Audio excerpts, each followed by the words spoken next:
My name is Andrew Romanoff. I'm running for the U.S. Senate. I used to be the Speaker of the House in Colorado and the President of Mental Health Colorado. This is not our first virtual town hall meeting, and I suspect it won't be our last. So I hope that you and your family, wherever you are, staying safe and healthy. If you want to ask a question during this conversation, there are a couple ways to do it. You can chat through Facebook, or if you're on Zoom, all you need to do is go to the bottom of your screen, click on the Q&A button, and then type in a question, and we'll be trying to capture as many as we can in the time that we have today. I really appreciate you joining us. We're here to talk a little bit about the impact on mental health of the coronavirus pandemic. It's one of the consequences of this crisis that hasn't gotten as much attention, and we'd like to help folks understand how to address their own mental well-being and care for their families at the same time.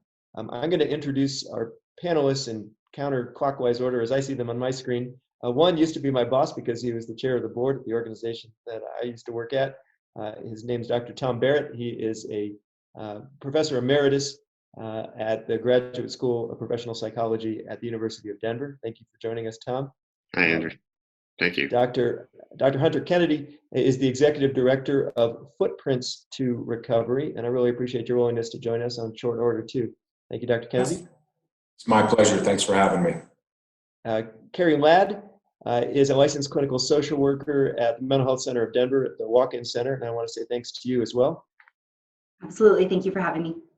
And my friend Bev Marquez is the CEO of Rocky Mountain Crisis Partners, which operates, among other services, the state's 844-493-8255 line. 844-493-8255 is a number that you can call, and I'll repeat, and we just tweeted if you're in need of services or if you've got a friend in need. Thank you for joining us, Bev. Thank you for having me. Absolutely. Bev, maybe I'll start with you for this conversation, and then we'll take the questions as they come in from our viewers. But you all have been operating a 24/7 service. I know you've got a text line available if folks want to text the word TALK, T-A-L-K, to the number 38255. They can have conversations confidentially and for free with counselors, with peer specialists in English or in Spanish, 24 hours a day, 7 days a week. What's been the impact, at least in your experience, of this pandemic for your team and the calls that they're getting? Sure. So the good news is that we are up and running 24/7 at not exactly full capacity, because as an employer, we also are being impacted. But what I want to offer is assurance that we still are quite up and running. And what we are seeing is not entirely different than what we see during other crisis periods in the country. And that is that overall call volume initially goes down just a bit. I think because individuals are gathering information, families are gathering information, there's a lot of logistical complications right now. And so people are tending to their lives, and mostly.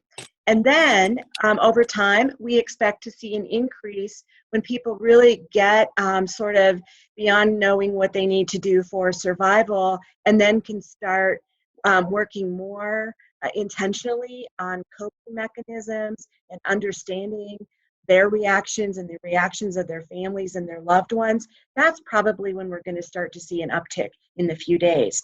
Where we are seeing more volume is maybe from the regular users of our line that maybe had something at baseline already going on, and this has sort of triggered a different level of acuity or a more immediate need for treatment.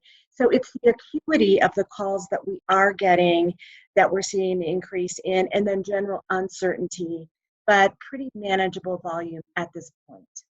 Thank you. And you talked a little bit, Bev, about coping mechanisms. So I want to turn to Carrie and ask about strategies or resources or practical tips that people can use to protect their own mental health during this crisis.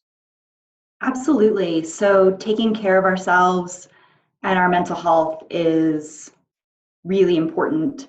When we come into these crises, we often forget that keeping some semblance of a schedule, keeping a sense of predictability can really be helpful in managing what is coming up for us. These are such unpredictable times. We're inundated with information. And so taking some time to step back, maybe practicing some mindfulness activities that can be as simple as paying attention while you're washing your hands. Check in with all 5 of your senses while you're doing this task that we're encouraged to do anyway, to kind of take a moment to step back from everything that's going on, having an opportunity to connect with our loved ones, our friends, our neighbors, through text, through phone calls, through FaceTime. I know that's something that I've noticed I've been doing differently and has really been helpful in creating a sense of community when we've been encouraged to isolate. And knowing what our resources are in the community, giving some really practical information. We've got the call line, the crisis that we can call 24 hours. We also have our 24-hour walk-in centers where I'm currently working. We are up and running as well, that folks can walk in for in-person help and support. And also, I think if folks are already engaged in mental health treatment, a lot of their clinicians, I know we're doing this at Mental Health Center of Denver, are moving to a telehealth platform. So you can still connect with a lot of your treatment providers while not necessarily being able to see them face to face. Can I ask you, Hunter, about the population you serve, folks who face substance use disorders and what they are doing or can do to keep themselves safe and sober? Can you hear me there, Hunter? I think you might be frozen there, so we'll try to come back to you, and maybe I'll text you in the meantime. I know we're not the only state, or certainly the only country, that's experiencing this crisis. So maybe I'll ask you, Tom, what other countries are doing that we should be doing and aren't in the U.S. at the moment.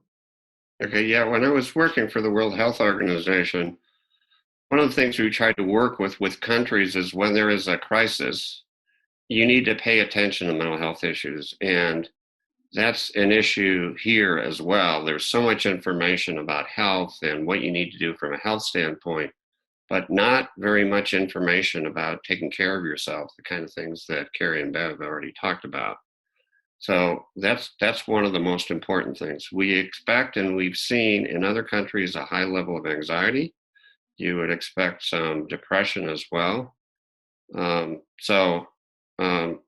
As we've already talked about, taking care of yourself, not watching the news continuously, because we know from previous experiences that's further traumatizing. So getting what information is useful and necessary, but then taking a step back and taking care of yourself by doing meditation, reading, whatever you need to do in order to take care of yourself and continue some kind of a regular routine.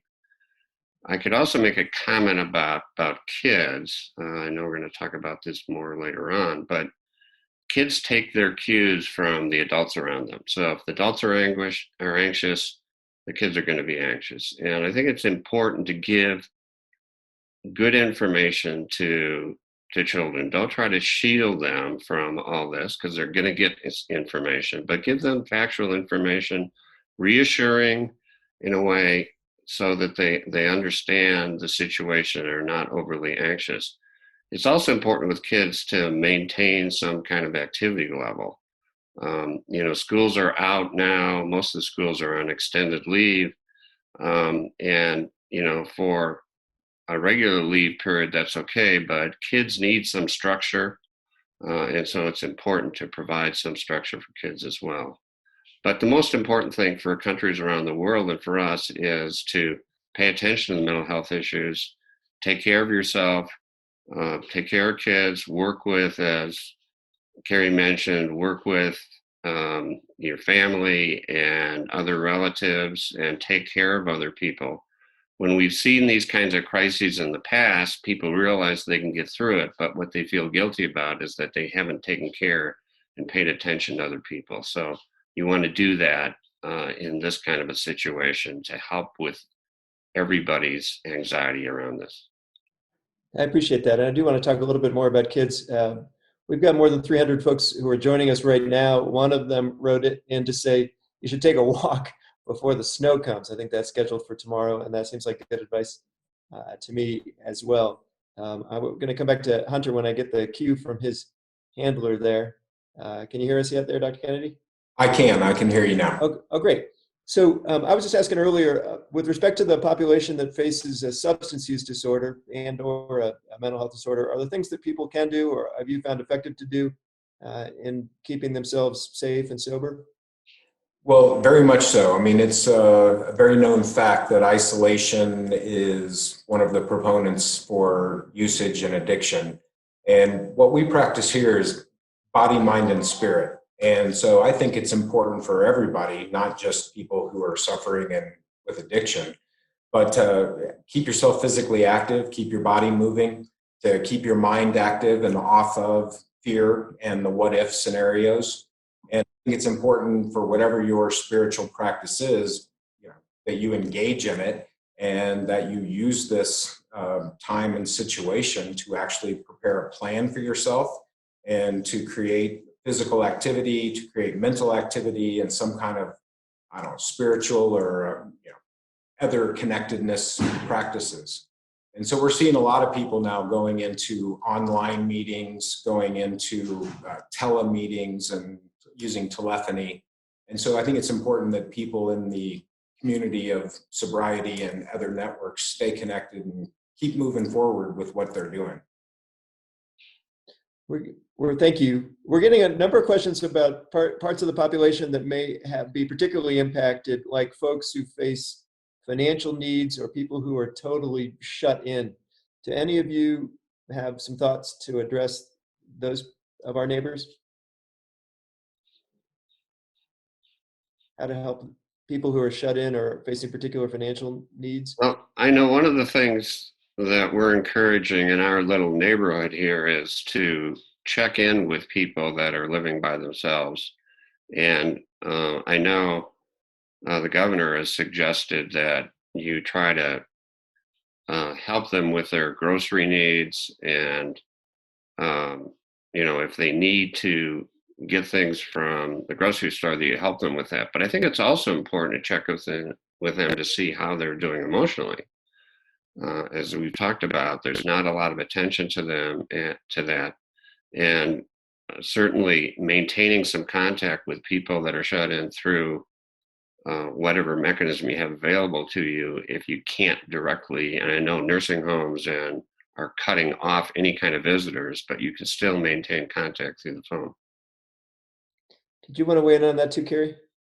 Yeah, so I think I absolutely agree. Utilizing our social networking opportunities to, or even just leaving a note at someone's door. You don't have to make physical contact with someone to leave a note, say, I'm thinking about you, here's my phone number, I'm happy to help to run any errands for you if you need. I know even this weekend, before this had really become, obviously it's changing on the hour, but we were talking to our neighbors. We were out in our backyard and talking to our neighbors, maintaining a safe social distance, but an opportunity, probably something we wouldn't have done if we weren't more mindful about staying in and around our home. So kind of being creative about how we connect. I think another thing, I don't know any specific programs to speak to for folks who are facing a significant financial burden while all of this is happening. But what I would encourage people to do is work on checking the facts. I think a lot of time we are inundated with information that is more emotion driven, or we think, or we heard, or very grapevine to learn about programs or opportunities. And so really spending some time to reality test in all of this, looking up what the programs are, checking in with your landlord if you're renting, checking in with utility companies, checking in with those resources that You might have bills that you're not able to pay, and see if they have programs. I think a lot of times we're fearful of asking because we're fearful of saying no. But what I often remind folks here is if you get a no, you're really not in any worse of a spot than you were before asking. But now you have the information which will allow you to make a decision and move forward, as opposed to kind of getting stuck in the what if cycle where we kind of get stuck in our own head and really kind of go in that downward spiral of catastrophizing or thinking the worst, which can be really detrimental to our mental health. So as far as programs to aid with financial stressors, I would really encourage people to reach out to companies to see what they're doing to help offer support or maybe even pause collections at this time.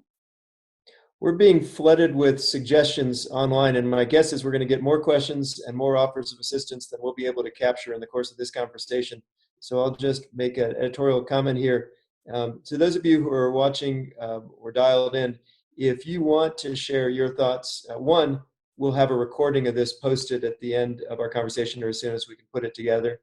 Two, if you want to link to Twitter, I'm at Romanoff 2020, at Romanoff 2020. I posted a couple of invitations to this conversation, and you could reply with links to the resources that you all are making available, because I know I can't do justice to everything that people are asking. Some folks are talking more about kids. I heard a comment here about a 17-year-old son who's not taking this crisis seriously. Other concerns about kids who are living on their own but are facing the stress that comes from job insecurity and high rent. Any thoughts to address either end of that 20-something boundary from any of our panelists? Well, I'll start just because I happen to have a couple of 20-something daughters, and their mentality is, this isn't really a fear or an impact for the younger generation. And I think what we're going to find is, well, even today, I think I read that they're finding impact on teens and younger people as well. And I think it's important just to understand and educate that, something like this is of huge national concern, and it's going to impact them just as well. And so to be mindful, to be safe, to learn from this, to, practice these initiatives and behaviors on their own is ultimately going to be, life's worth of education coming full circle, I think. A question coming in about another part of the population that's at particular need, veterans and VA outreach to the homeless population. Somebody's asking, how can we improve VA homeless outreach during this crisis? And if it's a question, I welcome that to any of our panelists to answer, or again, if there are folks who are online and you want to post a thought either at Twitter or on Facebook at Romanoff 2020, you can help us field these questions too. Anybody on the panel want to talk a little bit about the homeless population or the folks who are veterans and homeless? Because we know that the suicide rate among veterans is twice the rate of the civilian population.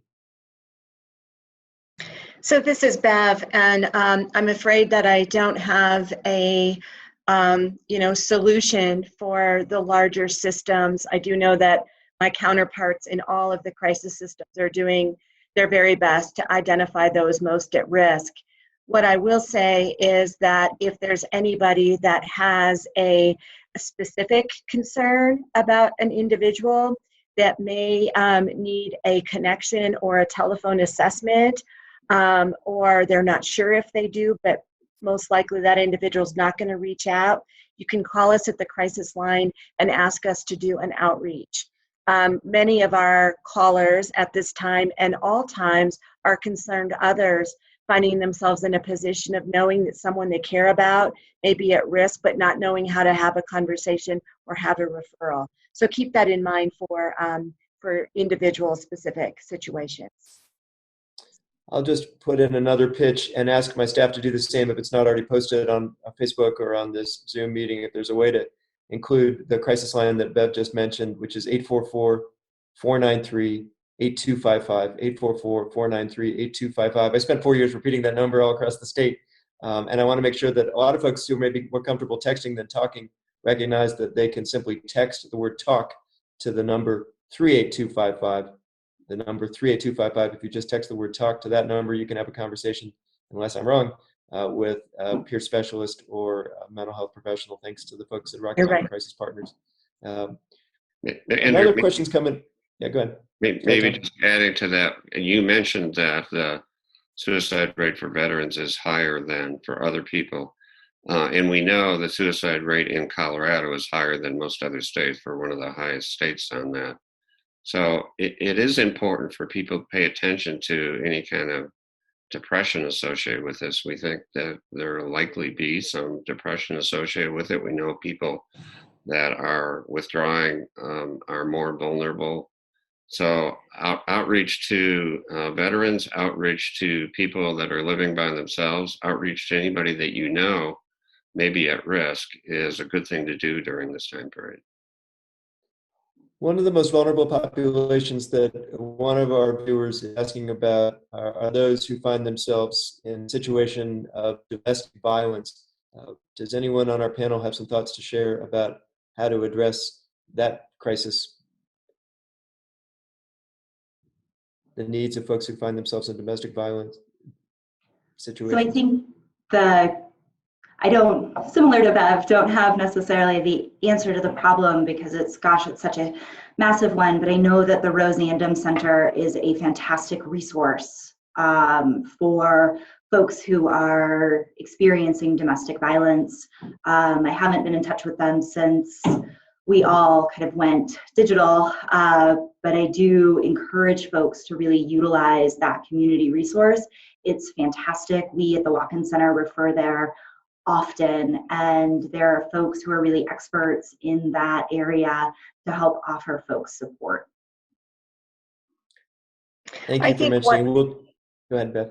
I was just going to add that one of the things that that I know we're talking with folks on the line about is that it is really okay to have a need that's different from the coronavirus at this time, that really it's about prioritizing safety needs. And it's quite possible that somebody is going to have a safety need such as domestic violence and needing distance from a partner that is different and has to trump what it is that they do on our current recommendations for the virus. So we're giving people permission to have a need that's different and a priority from that. And I think we also are seeing the issue of stigma as we talk about this virus, people feeling like it's not okay to ask for help and use a resource because they're so limited. Also, individuals feeling sort of badly that they weren't prepared, or that they have a food need, or that they have any other kind of need. So because so many people are isolated from each other, it's good to check in on folks, but we also want to get the message out there. Advocate for yourself about what you need, regardless of the need, because it might not be apparent or obvious to anyone else around you.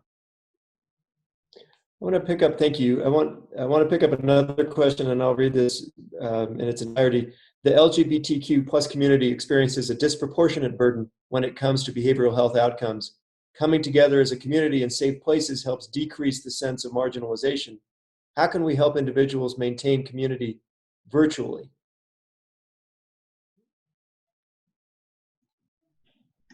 I think this is a great example about how that can happen. I think one of the things that we know that when people are in crisis and they're fearful and they're anxious is that they're not particularly creative at the same time. So I think some of the techniques and things that we've talked about for sort of bringing the calm up and bringing the anxiety down, we're going to get to those places. And I think that's one of the things that some of the folks that maybe the millennials and some of those folks that are not maybe taking this as seriously, given where they are developmentally, that they can be a real resource, an asset to those that are less creative and knowledgeable about using some of these virtual kinds of workout platforms, or people having dinner together over a virtual platform.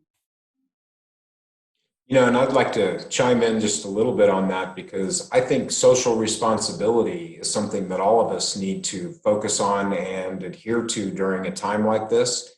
And I think that members of certain groups that have concerns that are affecting their group should be, step up and, start a peer group or start a phone call-in group, and start maybe a Facebook group or something just to help connect people that are in the same situation and feeling the same way they are. Yeah, maybe I'll chip in a little bit on just reinforce that point. This is kind of a unique time period.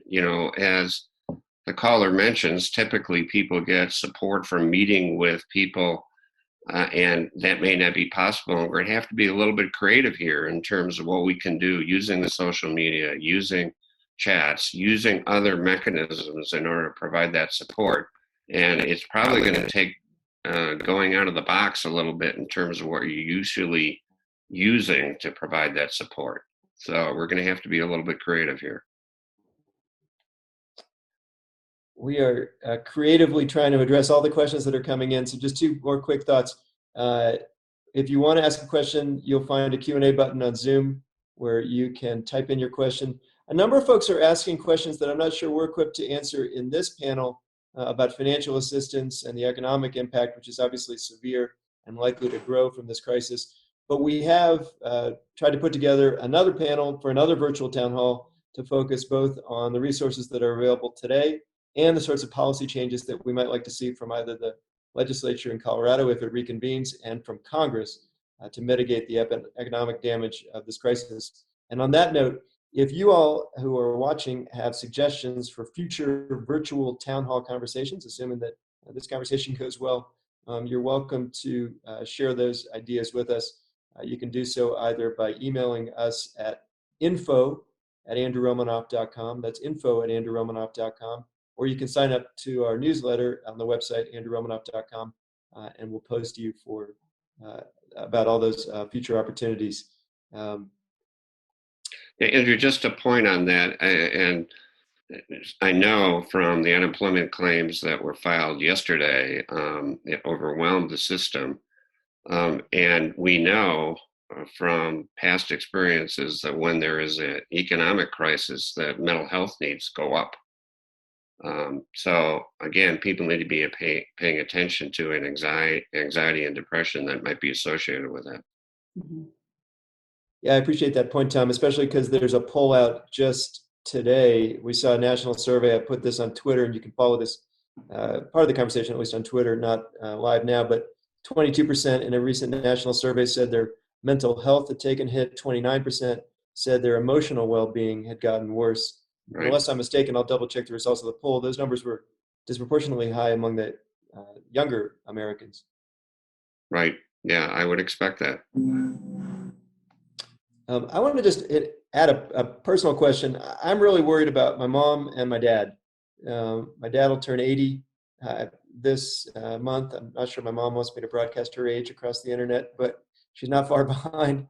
My dad's in Ohio. My mom's in California. I'm here in Colorado. And I'm worried about them. What can you tell me? What can I tell them?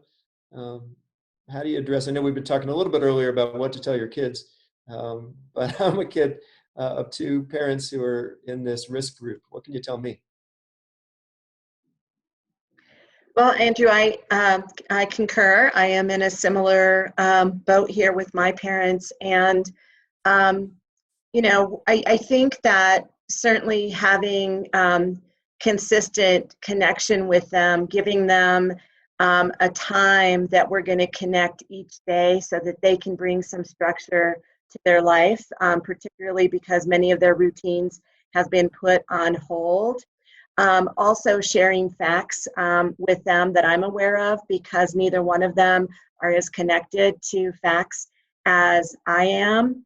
And also, my parents are both worriers anyway before this.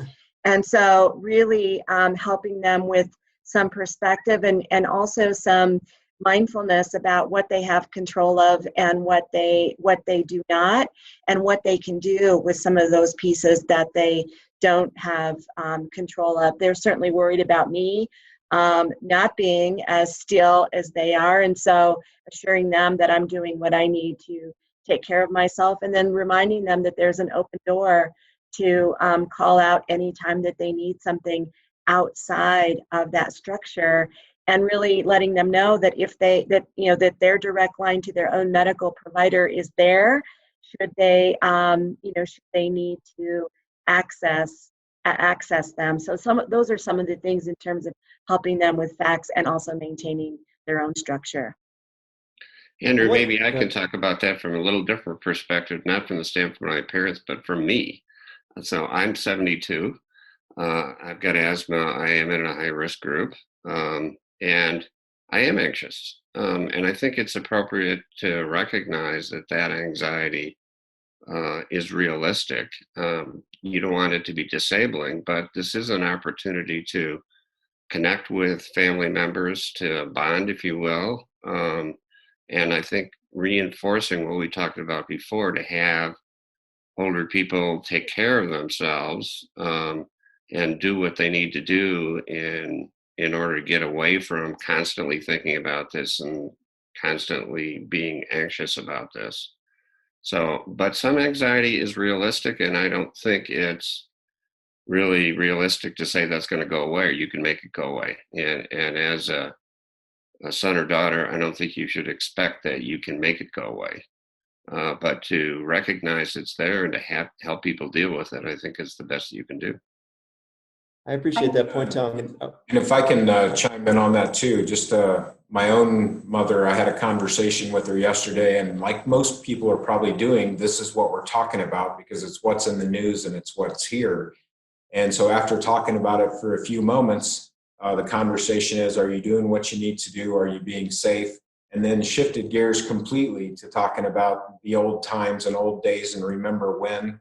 I think it's important for us to sometimes just get away from, just talk about the fun, the family, the friends, other situations. I think can relieve us a little bit of the tension and continuously talking about the problem and what's in front of us.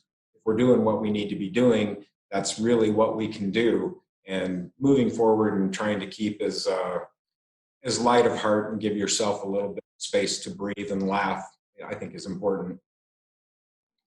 And I think I'll just add that validation is really powerful. I think everyone here has sort of acknowledged that it is valid to feel anxious during uncertain times.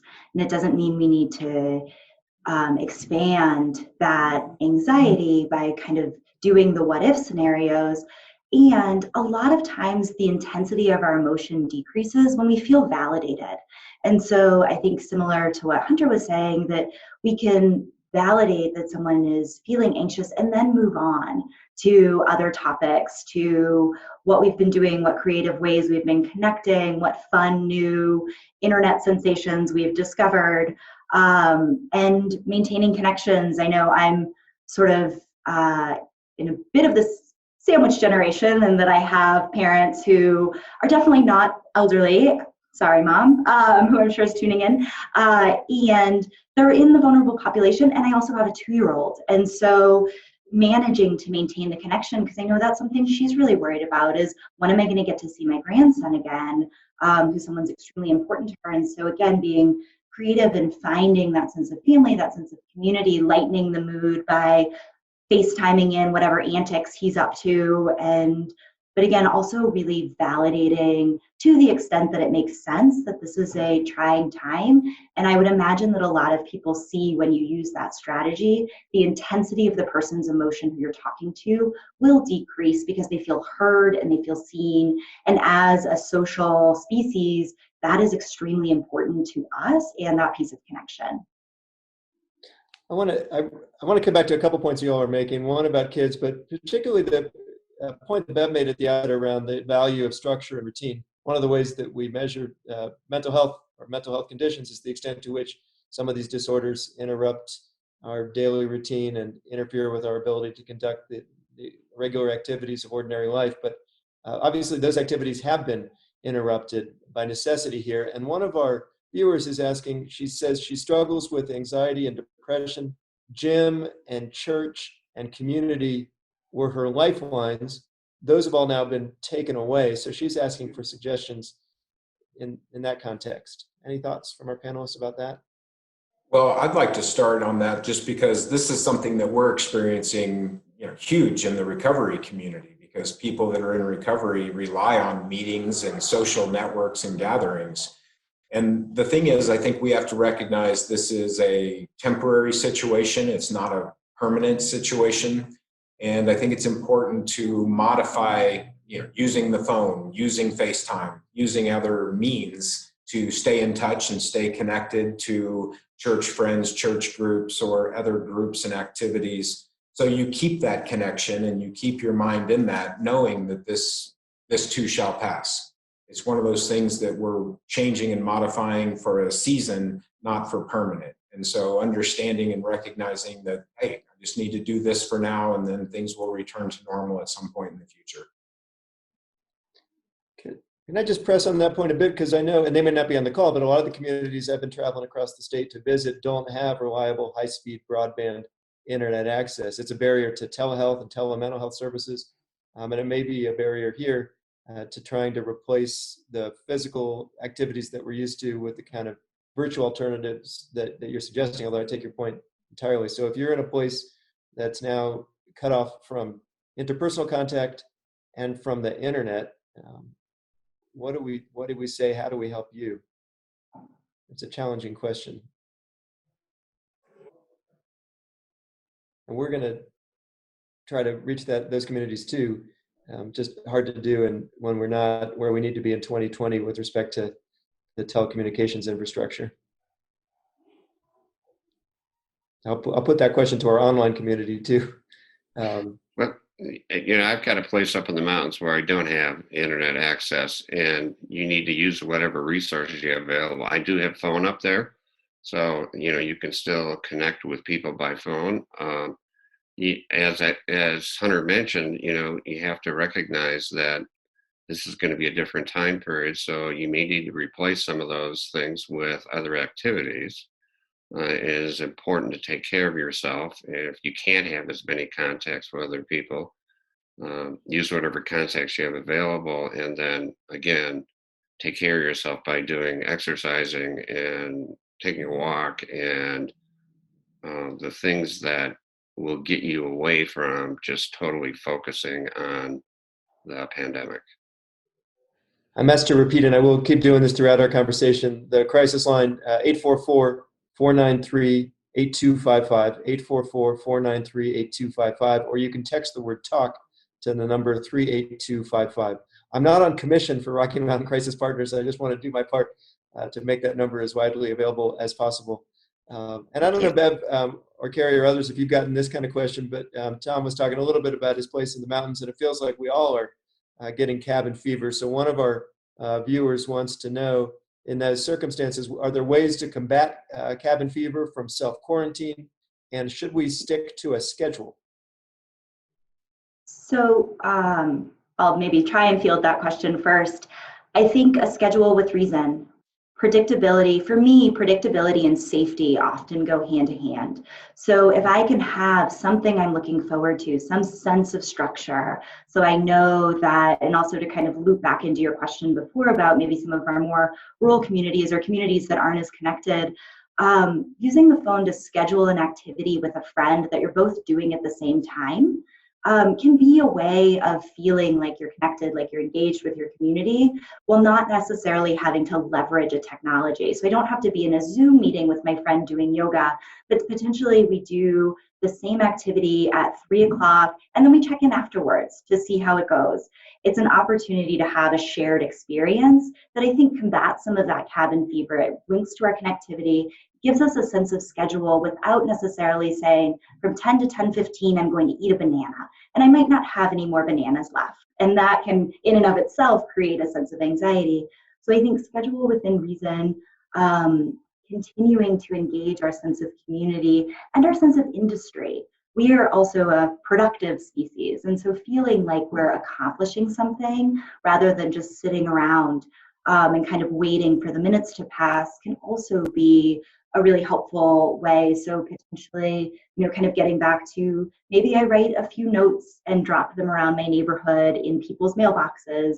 Maybe I commit to reach out to 3 friends, between 2 and 3, or I send off some emails. Just really giving ourselves a sense of productivity, reorganizing our pantry, that allows us to see tangible evidence that we've accomplished something in the day, can help combat some of that cabin fever.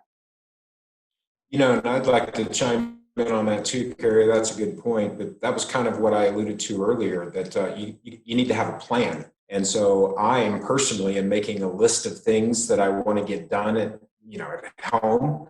I mean, painting a room and doing some other things, writing, that I've left behind that I haven't done. And so I think each individual needs to actually make a plan of things and activities like that, to avert the cabin fever. If you're being productive, I mean, everybody knows existentially, meaning and purpose is what we're all about. And if we have a list of things that we want to accomplish or want to do, we're going to be a lot more successful at navigating this period without falling into the what if and the depression, if we're keeping busy and we're setting goals and accomplishing things during this time period. I have a long list of things that I need to do, and I'm happy to keep my distance. If anybody wants to come over and reorganize the pantry or paint a room, I got plenty of work. You can weigh in. Yeah, good luck with that, Andrew. Thanks. A couple questions have been coming up about undocumented immigrants and detainees, and I don't know if our panelists are prepared to address the question about the mental health and physical needs, or any planning that's been done on behalf of that population. Any thoughts on that from any of our panelists? And again, if we're asking questions that our panelists can answer, we'll try to post these in part of an online conversation that will keep going on Facebook and Twitter at Romanoff 2020. We were talking a little bit earlier about kids, and I know, Carrie, you've got a 2-year-old. Do you all want to talk about age-appropriate conversations during this pandemic to have with kids?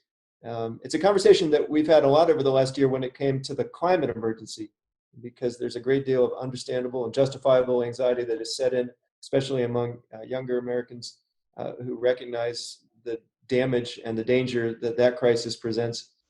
What can we do, and how do we make sure that the guidance we're offering our kids is age appropriate? Well, and I'll start just because I think it's very important that we live in an information technology age. And so kids are getting information. I mean, I'm always amazed. My niece, when she comes up to me, I'm like, where did you get this? And sharing amongst friends, they're texting, they're on the internet, they're on all sources. They make up their own stories and they present it as fact to others. And so I think being straightforward and informative, and actually asking, what do you know? What do you believe about this? And then helping to make sure that their thought process is in a healthy, productive way, because we want to be responsible. We don't want to be fearful. We want to, create dialogue that answers questions and stimulates action, not inhibits and creates, fear. And so I think in with them and seeing what their thoughts and feelings are around the situation is a great place to start. Yeah, I just want to reinforce that. I think it's important to be at their level. So you don't want to avoid talking about this, because kids get information. It's not like you can protect them from this, and it's not healthy to try to protect them. But don't give more information that they're really wanting or needing. If their eyes are glazing over, that's probably a sign that you're giving too much information. But certainly engage in conversation is important, because again, kids get this information, they're bright and they get it from a variety of sources. And so it's important that they have factual information. As Hunter mentioned, they're dealing with it in a healthy way. And I think really listening to what kids are asking, and responding to the questions they're asking. I think as adults, as parents, we can put together the types of information that we want to disseminate to our children, to young people in general. And sometimes we're not actually answering the questions that they have. So stopping to listen, I think really being humble ourselves and saying we don't know when we don't know. Modeling how to look up information and find factual information. Kind of to speak to age appropriateness, a lot of our younger kids don't have the verbal acquisition to be able to express their emotions, their concerns, their questions in that way. So really look at their play. Look at their drawings. You know, no one has to be an art therapist or a play therapist here, but just pay attention. If your kids are drawing pictures that seem worrisome, ask them. They'll talk if we give kids the space. I think similar to kind of what everyone else has been saying, be reassuring and be honest. Give kids a little bit of information. Don't make things up. I think another important thing to remember is, again, I know I've said this a couple of times already, but safety and predictability, having a sense of empowerment. I think we're all feeling a little powerless right now, which helps increase the anxiety. So especially for our younger kids, play games. Maybe I was reading through an article actually on CNN. I thought one of the suggestions was really fantastic. And, you know, you're a family of germ busters and you're going to go around the house busting these germs and doing the different things that can keep us safe, like washing our hands and covering our cough, and kind of make it fun and exciting. I think that really resonates with kids, but also helps them feel empowered, which will generally decrease their anxiety surrounding what's happening. And then finally, kind of the whole theme of this panel is take care of yourself as an adult. Kids, our emotions are contagious. And so if we are really anxious and scared and operating in that way, our kids and the young people around us are going to be operating that way too. So if we need a minute to calm down, that's okay. Just say, hey, you know what? I'm feeling a little stressed out. I'm going to take a couple minutes to maybe breathe or do some mindfulness. Do you want to do it with me? And then let's talk again. You know, and just to tattoo onto that, because that's example, I'm real big at giving my children tasks, those small tasks. Hey, you know what? We're going to paint. Your job is to do this. And that takes their mind and their emotion off of fear and the what if in a heartbeat. It strikes me that people are going to be spending a lot more time with their kids than ever before as schools get shut down. And I know when I traveled across the state for Mental Health Colorado, we heard a lot of things that people shouldn't be saying. When folks were faced with anxiety, their well-meaning but misinformed loved ones would say, snap out of it, something you'd never tell somebody with cancer, but you feel comfortable telling somebody who faces depression. So I wonder if there are, we've talked a little bit about things that you should do and things you should say and how to be helpful. Are the things that you all have heard that are not helpful, a list of don'ts that you might want to share with us? Yeah, maybe I can start with that, and maybe just reinforcing what you said, Andrew, and that is that you don't want to deny what are appropriate emotions. You know, we talked about people being anxious before. It's appropriate for people to be anxious. You know, don't assume that, or don't deny the anxiety, and don't say that people shouldn't be anxious. People are going to be upset. And that's normal, and recognizing that it's normal and letting people know that there are a lot of people that are anxious in this situation. And again, that's part of the stigma around mental health. It's okay to have a physical illness, but it's not okay to have a mental illness or even depression or anxiety. And we've got to get beyond that to the point where recognizing these are appropriate responses and we need to deal with them just as we would deal with any physical illness. It's been really heartening to me to watch our community come together. Even in the course of this conversation, participants are suggesting resources and posting those links on our chat line in the webinar. And again, we'll post a recording of this entire conversation and download some of the resources that people are offering. One of the resources that's available right now and 24 hours a day, 7 days a week, is the Rocky Mountain Crisis Partners Line. And I'm going to come to Bev in a second as I repeat this number, 844-493-8255, 844-493-8255, or you can text the word TALK to the number 38255. Text the word TALK to 38255. Again, we'll post this as well. But Bev, can you walk folks through the options and the process that your counselors and your peers make available when people access that phone number or the text line? What happens when you call? Sure.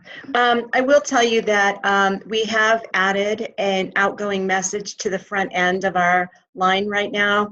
We were getting a lot of people calling us for medical information about the virus, which is not something that is our expertise, and we wanted to not sort of use up our lines for that. So we have put something, when you call 844-493-8255, it'll let you know that if you are having questions specifically medically, we give you the CDC number, as well as please get in touch with your medical provider. If you are having a mental health concern or crisis, you can speak with a crisis counselor or a peer specialist.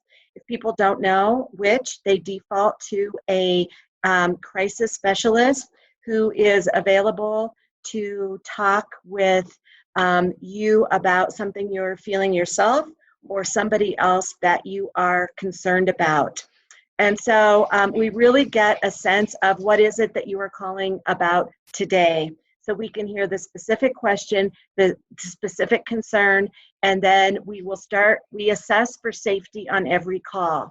So we're going to continue to ask about suicide on every call during this crisis, as we would any other day in calling the crisis line, and would encourage you the same when you're talking with your loved ones. Let's not forget the things that we need to be doing every day, even outside of this crisis.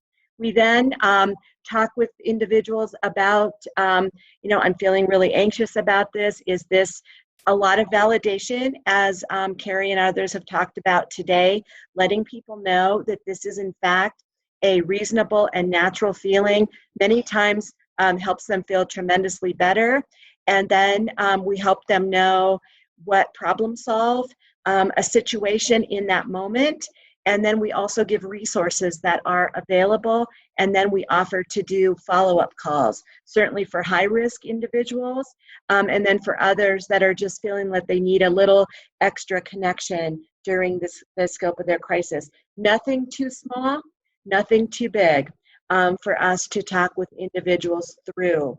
In a crisis where somebody needs more than the crisis line, we still have the option of having mobile crisis units respond. Certainly, those face-to-face services have been impacted, and there's some extra screening that needs to happen to know if that is appropriate. So it's ease of access. I will tell you candidly that the waiting times are a bit up. So depending on the time that you call, your call may be answered in 20 seconds. You might have to wait up to 2 or 3 minutes. And so we're asking for patience and understanding about that. And also, if somebody is imminently suicidal and can't wait for that 2 or 3 minutes, we would also encourage them to call 911.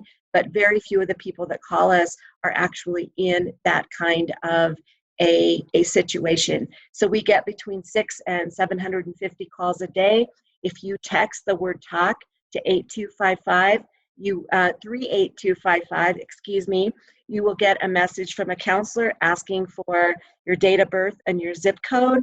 The reason we ask for that is so that we know generally the age range that we are texting to, because we can't hear voices. It's relevant to our assessment and our terminology and the resources that might be available. I can stop there and see if that's helpful. It's extremely helpful, and I'm really glad that you're sharing the text line too. If you text the word TALK to the number 38255, text the word TALK to 38255. I know a lot of folks, particularly younger folks, more comfortable texting than talking. And again, it doesn't have to be you who's in crisis to call or text. It could be someone that you're concerned about, or maybe it's a crisis you want to avoid, a condition that you're worried about. I want to just double check a couple things. Your services, unless I'm mistaken, are still available in English and in Spanish.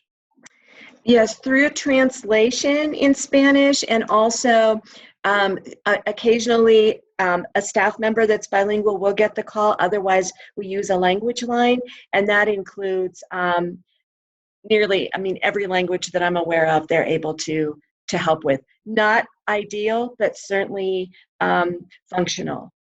You answered my second question. I was going to ask about languages other than English and Spanish.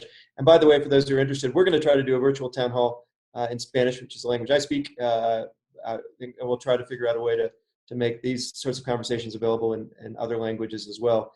If you all who are watching, and I know we're winding down the hour here, but if you all have suggestions for other topics that we could present during a virtual town hall in the weeks ahead, I hope you'll share those ideas with us. You can do so by emailing info@andrewromanoff.com, info@andrewromanoff.com. We sent our staff home like everybody else, so we're conducting our campaign online, but we want to keep this conversation going. I'm going to give one last minute. I know we didn't address all the questions that came in, but for any of the panelists, is there a topic that you were burning to share and we didn't get to address in the course of this town hall meeting? If I can start, I'd just like to, kind of wrapping up, depression and anxiety are going to be increasing and experienced by many. And in my work, with addiction, I just want everybody to be mindful that many people that suffer from addiction and abuse substances, they're undiagnosed or they're self-medicating to treat depression and anxiety. So thinking that the answer to this situation lies in drugs or alcohol, I'm just urging and asking everyone not to go that route. Yeah, and maybe just one comment from the World Health Organization. We had a saying at WHO that was no health without mental health. So it's important to pay attention to your physical health concerns, but you need to pay attention to mental health and take care of yourself. And I think to just reinforce the use of the crisis line and the walk-in crisis centers, we are open. The walk-in crisis centers are also open 24/7. The crisis line is a fantastic place to gather resources. Please stay connected, ask the questions, gather information, because it will help you make decisions from kind of a factual or reasonable mind, as opposed from an emotion mind, which is an easy place to fall into. Use the crisis line, use your resources, stay connected. Thank you all very much for sharing your time. I know there's a number of suggestions that are coming in, particularly around the economic impact of this crisis, so that will likely be the topic of our next virtual town hall. We'll post contact information, if they're willing, for the folks who are joining us on this panel, along with a recording of this conversation. I want to say thanks to our panelists, and thanks to everybody who has joined us through Facebook or Zoom or by phone. We're going to get through this crisis, and we're going to do it together. Thank you all. Stay healthy, stay safe. Thank you. Thanks.